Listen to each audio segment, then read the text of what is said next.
आशा भोसले जी, जी की ज़िंदगी आप किस तरह से देख रहे हैं और किस तरह से आप बताना चाहेंगे? बहुत लंबी ज़िंदगी दी उनको भगवान ने और उन्होंने भी उतना ही ज़्यादा काम किया। अब 5 मिनट में या 10 मिनट में पूरी ज़िंदगी की बातें बहुत ज़्यादा हैं उनकी, इतना करना मुश्किल हो गया। वो 16 साल की उम्र में उनको एक इंसान से प्यार हो गया, जो कि उम्र में काफ़ी बड़े थे उनसे। वो 31 साल के थे करीब। उनका नाम था गणपतराव भोसले। उनसे वो शादी करना चाहती थी, लेकिन घरवाले और लता लता दीदी सब उसके अगेंस्ट थे। तो लेकिन नहीं मानी वो उनके साथ घर से भाग गई। भागकर उन्होंने शादी करी, लेकिन ससुराल वालों का उधर से बहुत प्रताड़ना रही उनको, पति भी साथ नहीं देता था। गाना भी गाती थी, बच्चों को भी पालती थी, घर सुबह 5 बजे उठ के रियाज़ करना, घर का काम करना, बच्चों के लिए खाना बनाना। फिर उसके बाद वो जब परेशान हो गई, तंग आ गई, तो अपने 2 बच्चे लेकर और वो प्रेग्नेंट भी थी तीसरे बच्चे के साथ, वो वापस अपने मायके आ गई। वहाँ से फिर उनकी ज़िंदगी का एक दूसरा पड़ाव चालू हुआ। कितना इतना स्ट्रगल के बाद जाते-जाते उन्होंने वो कितना 200 करोड़ की संपत्ति छोड़ के गई हैं। आशा जी सिर्फ़ एक आवाज़ नहीं थी दर्शकों के लिए, वो एक दौर था। उनका एक दौर रहा। हर दशक में उनका एक बड़ा मशहूर गाना वो रहा है। 60 के दशक में उनका आया था आजा आजा मैं हूँ प्यार तेरा। तो उसमें जो उन्होंने हवा के साथ जो प्रैक्टिस की थी आजा आजा। और उनका एक किस्सा है कि जब वो ये प्रैक्टिस करती थी, इतना प्रैक्टिस कर दिया उन्होंने कि गाड़ी में जाती थी तो वो आजा आजा ये इसकी प्रैक्टिस करती थी। उनके ड्राइवर को लगता था कि इनको सांस नहीं आ रही है। उन्होंने 8 दशक तक गाया है, लेकिन इस इंडस्ट्री में इतना लंबे टिके रहना आसान चीज़ नहीं है। आप खुद इंडस्ट्री से जानते हैं, ब्रेक मिलना और उस ब्रेक को कंटिन्यू करना, ये कितना बड़ा चैलेंज होता है, इसको ज़रा-सा आप समझाइए?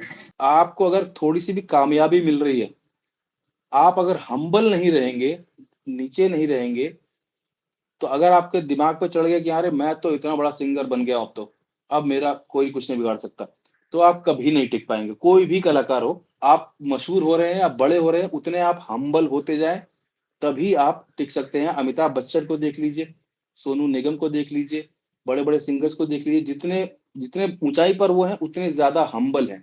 नमस्कार, मेरा नाम हैदर अब्बास नकवी है और आप लोग मुझको इस वक़्त द स्वतंत्र पर देख रहे हैं। जी हाँ, 8 दशक से जिनकी सुरीली आवाज़ आप लोग सुन रहे थे, तकरीबन 20 से ज़्यादा भाषाओं में उन्होंने गाने गाए हैं और तकरीबन 12,000 से ज़्यादा गीत आपके लिए उन्होंने गाए हैं और वो आशा भोसले हम लोगों को छोड़कर चली गईं। आज उनकी ज़िंदगी के बारे में हम लोग जानेंगे, कहाँ से उनकी शुरुआत हुई, क्या-क्या मुश्किलें उनके जीवन में आई और कैसे उन्होंने अपने ये गीतों का सफ़र तय किया। इसको जानने के लिए, इसको समझने के लिए आप देख सकते हैं कि हमारे साथ बॉलीवुड एक्टर बृजभूषण शुक्ला जी हैं, जिनसे हमने कहा कि वो इनके बारे में कुछ बताएँ, उन्होंने वक़्त निकाला।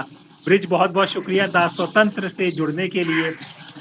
आप फ़िल्मों से ताल्लुक़ रखते हैं, बराबर फ़िल्में देखते हैं। आशा भोसले जी। जी की ज़िंदगी आप किस तरह से देख रहे हैं और किस तरह से आप बताना चाहेंगे?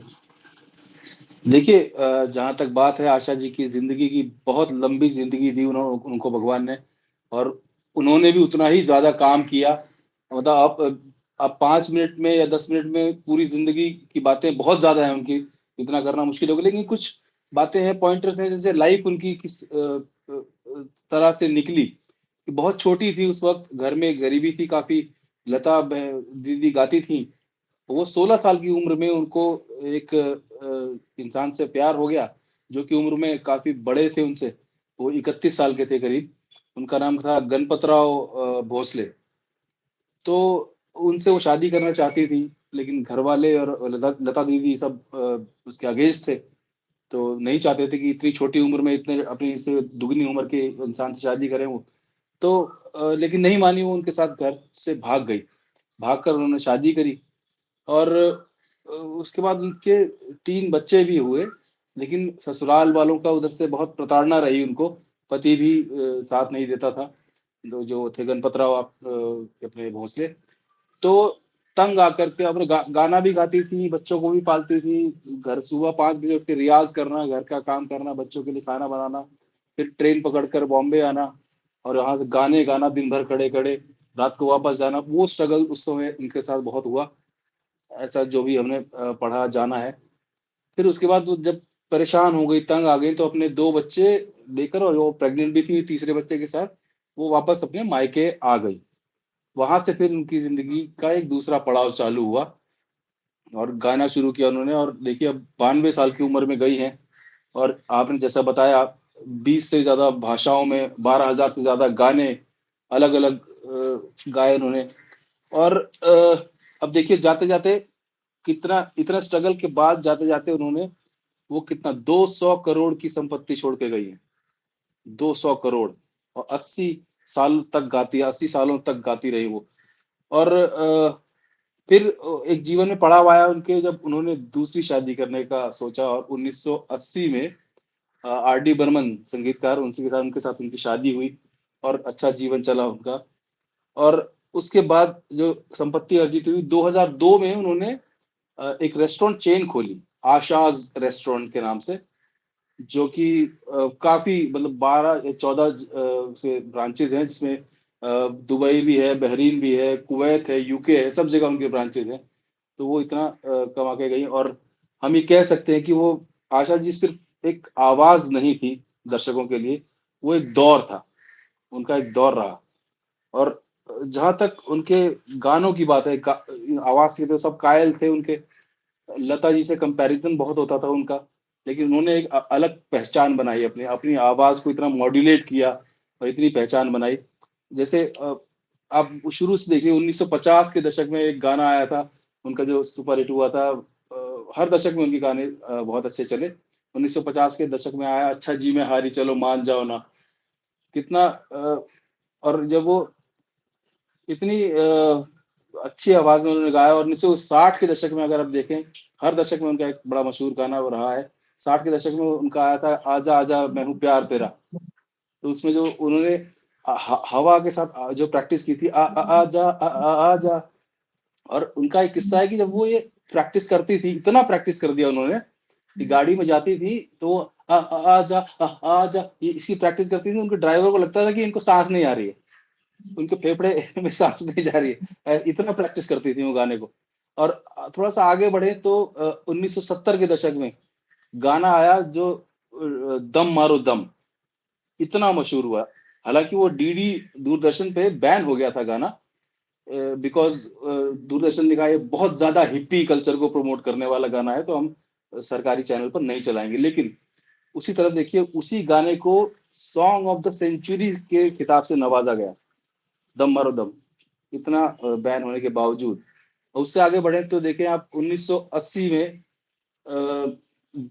आई थी पिक्चर नमक हराम नमक हराम उसमें जवान जान मन हसीन दिलरुबा मिले जो दिल जवां निसार हो गया परवीन भाभी के उसमें जो ग्लैमरस लुक था उसमें उसको देख के उन्होंने कितने बोल्ड गिगल्स किए उसमें हंसी डाली ताकि वो मतलब वो ऐसा उनके साथ सूट करे उनको और वो भी ऐसा कहते हैं कि वो जितने भी गिगल्स से हंसी थी उस गाने की रिकॉर्डिंग में बिना रिहर्सल के सीधा टेक में किए उन्होंने और एकदम परफेक्ट किए और उससे भी आगे बढ़े यंग जनरेशन हमारी जनरेशन के लिए जब आ गए थे तो 1990 के दशक में दिलवाले दुल्हनिया ले जाएंगे हुँ। जरा सा झूम लूं मैं रेना रेना रेना अरे वाह! वाह! कितना सुंदर गाना और वो उसके लिए भी कैरेक्टर को एक्टर को देख के वो गाना गाती थी कि वो किस सिचुएशन में है क्या है तो उसमें काजोल जो है नशे में गाना गा रही हैं तो काजो ये आशा जी ने फिर उसमें स्लर डाला अपनी जबान में जब वो बोलते हैं जर्रा सा झूम लूं मैं तो उसके कितना डीप जाके इमोशन को प्रेजेंट करती थी वो अब इतनी सारी बातें और मैं क्या क्या बताऊं आप मतलब बोलने के लिए बहुत कुछ है लेकिन ये मुख्य पॉइंट से जो मैं मुझे याद आए हर दशक में एक इनका एक सुपर हिट गाना रहा और 80 दशक तक गाती रही वो और सल्यूट है उनको जितना क्लास था उनका जितना उनकी मास्टरी थी गाने पर जी हाँ, ब्रिज हम ये भी एक चीज़ समझना चाहेंगे कि हमेशा होता है कि जो बड़ा पेड़ होता है, उसके नीचे जो छोटे पेड़ होते हैं, उनको छाया, रोशनी नहीं मिल पाती है। तो कहीं उनके करियर में लगा है कि लता मंगेशकर उनकी बहन का इतना बड़ा कद था और उस कद के हिसाब से तो इसकी भी कभी कुछ आपको जानकारी कुछ है कि किस तरह से देखिए शुरू शुरू में उनके करियर में ये हुआ था उनके साथ कि लता जी इतनी बड़ी सिंगर और उनकी बहन है तो एक्सपेक्टेशंस वैसी हो गई थी उनसे कि भाई इतनी बड़ी सिंगर की आप बहन है तो आप उतना ही अच्छा गाइए। लेकिन 2 अलग-अलग इंडिविजुअल भी तो हैं वो। उनका एक अलग गाने का तरीका है, आवाज़ में कोई कमी नहीं दोनों की। लता जी का नाम बहुत ऊँचा है, इसीलिए उनकी छाया से निकलने के लिए ही उन्होंने इतने सारे एक्सपेरिमेंट्स किए अपनी वॉइस के साथ कि मुझे वो उनका छाँव में नहीं रहना है, मुझे अलग अपनी आइडेंटिटी बनानी है। और उमराव जान के गाने देख लीजिए आप, आशा जी से बेहतर कोई नहीं गा सकता था उन गानों को। जी, शुरुआत में हुआ था लेकिन फिर वो बाहर आई उनसे स्ट्रगल करके। ब्रिज, हम ये भी जानना चाहेंगे और हम चाहेंगे कि हमारे दर्शकों को ये बताएं, आज उन्होंने 8 दशक तक गाया है, लेकिन इस इंडस्ट्री में इतना लंबे टिके रहना आसान चीज नहीं है। आप खुद इंडस्ट्री से जानते हैं, ब्रेक मिलना और उस ब्रेक को कंटिन्यू करना, ये कितना बड़ा चैलेंज होता है, इसको जरा सा आप समझाइए। देखिए, जो मैं तो बहुत छोटा कलाकार हूँ, आशा जी तो मतलब वो तो इंस्टीट्यूट है अपने अपने थे अपने उसमें।